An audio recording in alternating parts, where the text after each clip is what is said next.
Hello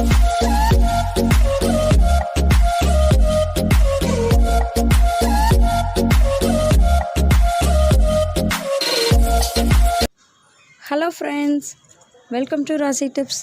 எல்லோரும் எப்படி இருக்கீங்க? நல்லா இருக்கீங்களா? இன்றைக்கி நம்ம சேனலில் நம்ம இந்த செம்பு பாத்திரங்களெல்லாம் எப்படி க்ளீன் பண்ணலாம், க்ளீன் பண்ணிட்டோன்னா அப்படி ரொம்பவே பளிச்சுன்னு இருக்கும், நல்லா புதுசு போல் ஆயிரும். அது ரொம்பவே ஈஸியாக க்ளீன் பண்ணிடலாம். வீடியோவை ஸ்கிப் பண்ணாமல் ஃபுல்லாக பாருங்கள். இப்போ இந்த செம்பு பாத்திரத்தை க்ளீன் பண்ணுறதுக்கு நான் ரெண்டு இன்க்ரீடியன்ட்ஸ் தான் எடுத்திருக்கேன். அதுவும் நம்ம வீட்டில் இருக்கக்கூடியது தான். அதில் ஃபஸ்ட்டு பார்த்திங்கன்னா கல்லுப்பு எடுத்துக்கலாம். கல்லுப்பு 1 ஸ்பூன் அளவுக்கு கல்லுப்பு சேர்த்துருங்க. இப்போ நான் இந்த ஜக்கு ட்ரையாக தான் இருக்குது. அதில் இப்போ ஒரு 1/2 லெமன் அளவுக்கு எடுத்துக்கலாம். நல்லா அதோட ஜூஸை நல்லா அதில் பிழிஞ்சிருங்க.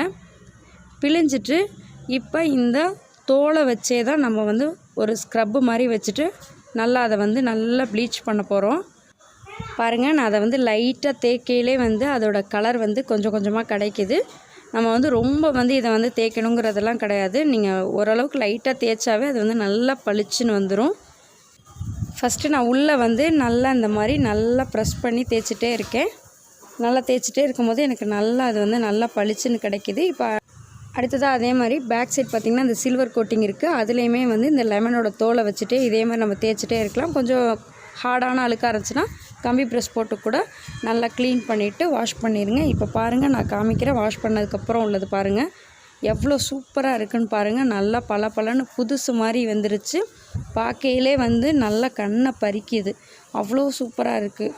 இதே மாதிரி உங்கள் வீட்லேயும் யூஸ் பண்ணாத செம்பு பாத்திரங்கள்லாம் இருந்துச்சுன்னா கண்டிப்பாக இதே மாதிரி கல் உப்பு லெமன் ஜூஸ் வச்சு நல்லா க்ளீன் பண்ணிவிட்டு இதில் தண்ணி சேர்த்து வச்சு சாப்பிட்டு பாருங்கள். உடம்புக்கு ரொம்பவே ஆரோக்கியமானதாக இருக்கும். இந்த வீடியோ பிடிச்சிருந்துச்சுன்னா லைக் பண்ணி ஷேர் பண்ணுங்கள். தேங்க்யூ ஃபார் வாட்சிங். Thank you friends.